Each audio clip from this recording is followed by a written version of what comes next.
Good morning, he whispered, kissing her softly on the forehead. She stirred a little, but remained asleep. He stood over her for another minute, taking in the serene look of her sleeping, committing this moment to memory. A tear began to well up in his eye. Have a good day, my love, he said as he pulled away, a pang of sorrow beginning to tug at his chest. He turned away silently and walked out of their bedroom forever. He had been replaying that scene in his head since getting in his pickup and leaving her that morning. That had been at 6:09 a.m. Now the sun was edging closer to the horizon in the west in the early September evening sky. Have a good day, he said out loud in the empty cab. He gave a bitter laugh. How lame is that for a final goodbye, he thought, gripping the steering wheel tighter, the road in front of him stretching on forever. It was tradition, his brain countered. You always said that to her before leaving for the day. Blame it on force of habit if you must, but at least you were able to leave. He sighed. He had lost count of how many times he had that little discussion with himself during the trip. Always the same outcome, always the same resignation to his fate. He had already played out every single possible outcome from every single possible way that he had tried to get out of this situation, but it always boiled down to him losing her in the end. This way may seem like the coward's way of doing it, but it was the best way to spare her the least amount of pain in the end. That's what he kept telling himself, at least. He had been traveling west, mostly on Interstate 80, stopping only for gas and food, though he didn't really have much of an appetite.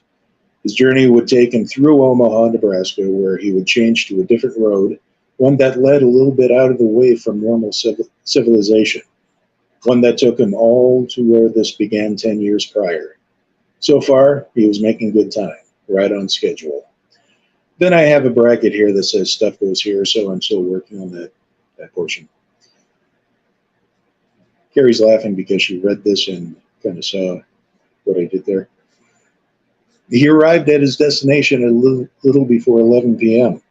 Rusty's, very out-of-the-way roadhouse-style bar and grill, situated half an hour west of Omaha. Located in the very definition of the middle of nowhere, miles from the nearest highway or any other signs of life. Despite this, the dusty parking lot was always filled with various pickup trucks, cars, and motorcycles. Strong word-of-mouth catering to a specific clientele. The place hasn't changed in 10 years, he thought, as he maneuvered his pickup next to a much larger black monstrosity sporting twin diesel exhausts and an impressive gun rack.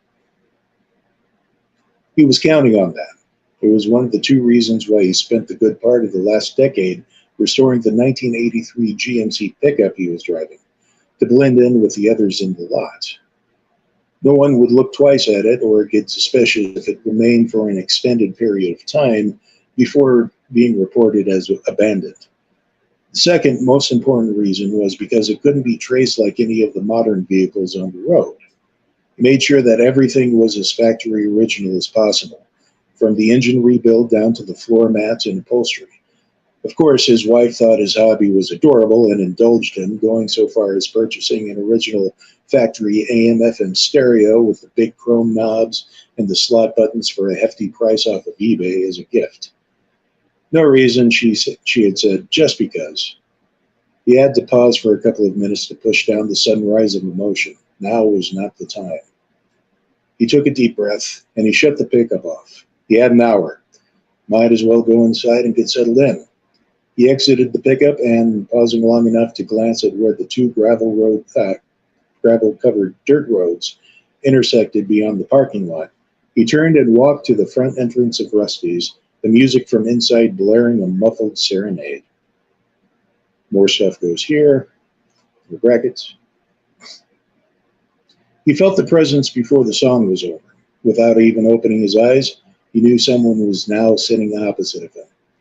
I really like how they kept the aesthetic of the place relatively unchanged over the years, a voice that had haunted his nightmare said. He opened his eyes and, sitting on the other booth, was someone he had never seen before. A young, slender man dressed in an expensive suit and smiling broadly, flashing a dazzling set of teeth. He had a smartphone in front of him. Hey, Ed, Robbie. So glad that you remembered to show up tonight. Robbie saw some heads turn and glance at them from around the bar. Well, so much for remaining inconspicuous, he thought. Is that really you? He asked. The guy chuckled. Of course it's me. There's no way I was going to miss this night. Besides, excuse me, I've never missed an appointment for as long as I've been doing this. I recognize your voice, Robbie replied. You look different. Oh yeah, brand new skin suit. He looked himself over. One of the problems with you humans is that you tend to break down after extended usage. Mileage will vary, but the general time frames is maybe 2, 3 years before the check engine light comes on. He looked back at Robbie and smiled again. Picked up this new hotness a month ago at one of those hip microbreweries. Still reeks of pretentiousness, but why are you here now? Robbie interrupted. It's still a while until midnight. The eyes looking at Robbie narrowed a bit. No need to be rude, he said. Yes, any other person. I would show up right at the age agreed upon time, right on the dot. Keeps things strictly professional. Then he pointed directly at Robbie. You, however. He leaned forward and rested his elbows on the table. What? Robbie couldn't help but feel a bit annoyed at this invasion of the last few minutes of his life as he knew it.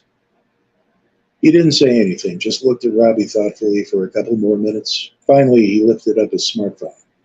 Did you know, he said, that this place had one of those internet jukeboxes installed a few years ago? He began poking at the screen of the phone. Okay, Robbie answered. I have no idea what that has to do. They got rid of that big old CD jukebox that they had taken up at the back area by the dartboard. Now that they have this shiny, flashy touchscreen that has access to thousands of songs, so you're not limited to just a handful of CDs they're able to fit in the old setup. No longer are you restricted to whatever the general music taste of the local clientele is. Now, whatever your flavor, you can share it with everyone, whether they like it or not. They even have a smartphone app interface for it, so you don't even have to leave the comfort of your own booth. Here we go. He touched the area of the phone screen, and almost immediately Conway Twitty began crooning about running into a past love. Satisfied, he put his phone down, folded his hands, and looked directly at Robbie, a look of intense curiosity on his face. In the time that you had left, I want to understand something. Robbie shrugged. What's that? Why did you do it? Robbie blinked. Huh? Why did you make the deal with me?